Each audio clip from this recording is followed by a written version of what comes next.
अगर मैं कहूँ कि वह पढ़ चुका है, वह खेल चुका है, वह दौड़ चुका है, सोहन बाजार जा चुका है, सीता भोजन पका चुकी है।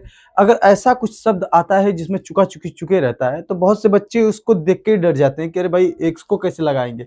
और जानते हैं ना, बहुत से बच्चे इसको सीख भी चुके होते हैं लेकिन बाद में भूल जाते हैं। अगर ऐसी समस्या आपके भी साथ होती है तो बिल्कुल सही जगह पे आए हैं। मैं ऐसी कुछ ट्रिक्स और ऐसी कुछ बातें बताऊंगा जिसके माध्यम से आप इसको हमेशा याद रख पाएंगे।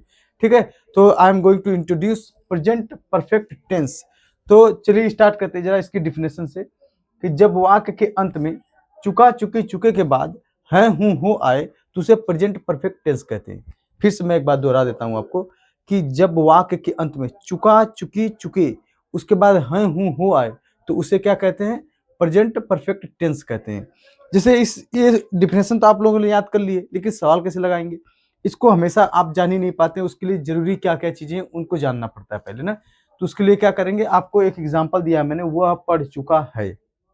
देखिए, वह पढ़ चुका है, इसमें इस बात को ध्यान रखना है इस बात के लिए कि जब वह पढ़ चुका है ये बोला जा रहा है ना, तो उसमें एक सेंस लगाइएगा अपना कि काम खत्म हो चुका है कि नहीं हो चुका है। परफेक्ट का मतलब होता है पूर्णता।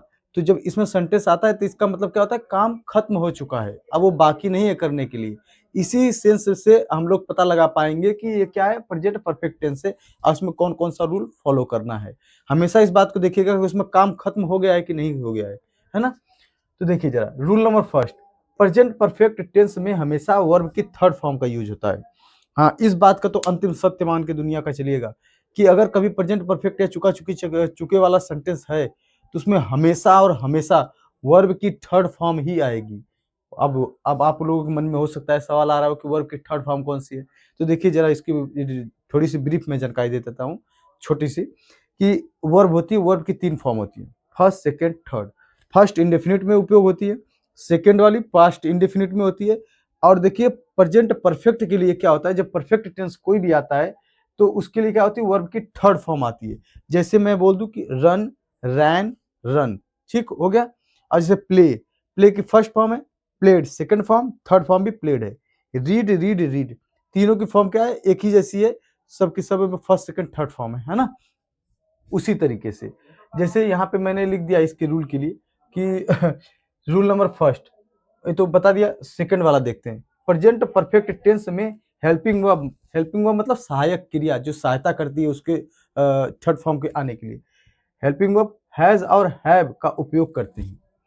इसका रूल नंबर सेकंड है कि हेल्पिंग वर्ब के रूप में हैज और हैव का उपयोग किया जाता है। हैज का उपयोग कहाँ होता है?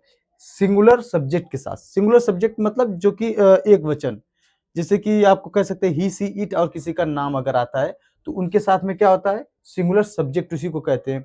और इसके साथ में हेल्पिंग वर्ब कौन सी उपयोग होती है? हैज का, ठीक है, हैव। प्लूरल सब्जेक्ट के साथ, प्लूरल मतलब बहुवचन सब्जेक्ट के साथ। देखिए इंग्लिश में क्या होता है, सिंगुलर एक व्यक्ति को कहते हैं, एक से अधिक व्यक्ति हो जाएगा तो प्लूरल कहते हैं, ठीक है। तो इसका उपयोग किसके साथ होता है? यू, दे, वी, और उसके बाद आई खुद के लिए उपयोग करेंगे तब हैव का उपयोग होगा, ठीक। अब इसमें एक चीज जो है आपको देखनी है, फार्मूला इसका, इसका एक फार्मूला है, सब्जेक्ट, हेल्पिंग वर्ब, वर्ब की थर्ड फॉर्म, ऑब्जेक्ट, फिर ईटीसी। क्या करना है, पहले सब्जेक्ट का इस्तेमाल करना है, फिर हेल्पिंग वर्ब का, फिर वर्ब की थर्ड फॉर्म जो मैंने अभी बताया, ऑब्जेक्ट उसके बाद जो भी रहेगा उसके बाद सब आता रहेगा ना। अब देखिए एक छो बना के देखते हैं एग्जाम्पल के तौर पे, वह पढ़ चुका है, वह पढ़ चुका है, तो वह क्या है, एक सिंगुलर व्यक्ति है, एक व्यक्ति की बात की जा रही है तो इसका मतलब ही रहेगा, ही। और उसके साथ हेल्पिंग वर्ब कौन सी आएगी? हैज, क्योंकि सिंगुलर सब्जेक्ट के साथ आती है दूसरे स्थान पे, तो हैज, ही हैज। अब देखिए पढ़ना एक कार्य है, पढ़ना का थर्ड फॉर्म लगाना है यहाँ पे, सेकंड वाला फॉर्म नहीं या फर्स्ट वाला फॉर्म नहीं। तो इसका रीड, रीड, रीड तीनों होता है, पढ़ने का रीड होता है तो इसका रीड कर देंगे, रीड। और इंग्लिश में इसका प्रोनाउंसिएशन रीड, रेड, रेड होता है ना।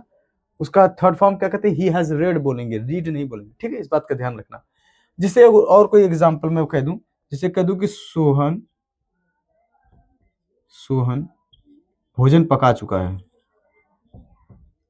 भोजन पका चुका है, पका चुका है, सोहन भोजन पका चुका है। तो यहाँ पे लिखेंगे सोहन, सोहन कोई एक व्यक्ति है तो इसका मतलब यहाँ पे क्या आएगा? हैज आएगा, हैज। अब देखिए पकाना क्या होता है? कुक होता है, first form, second form cooked, third form भी कुक्ड। तो यहाँ पे क्या करेंगे, थर्ड फॉर्म लगा देंगे यहाँ पे कुक्ड इसके हिसाब से। तो देखिए कुक्ड। उसके बाद ऑब्जेक्ट क्या है, ऑब्जेक्ट यहाँ पे खाना जिस पे काम किया जा रहा है, किस चीज को बनाया जा रहा है, खाने को ना। तो यहाँ पे क्या करेंगे, भोजन को लिख देंगे food, the food, food, cooked the food. Suhan has cooked the food, cooked the food, इस तरह से रहेगा। अगर सपोज मैं कह दूं कि मैं किताब पढ़ चुका हूं, तो I have read, I have read कह सकते हैं, रेड, सॉरी उसको रीड मत पढ़िएगा ना। अगर जिसे अगर कोई सेंटेंस और लिखा जाए, जैसे कि मैं सोहन या मोहन किसी को लेकर कह दें कि सोहन घूम चुका है, कहने का मतलब टहल चुका है, तो क्या करेंगे, सोहन हैज वॉक्ड। ठीक। तो अगर ऐसे में अगर आप लोगों को कोई समस्या होती है या इससे संबंधित कोई दिक्कत हुई हो, तो आप कमेंट सेक्शन में बता सकते हैं। वीडियो को लाइक कर दीजिएगा, सब्सक्राइब कर दीजिएगा। मिलते हैं नेक्स्ट वीडियो।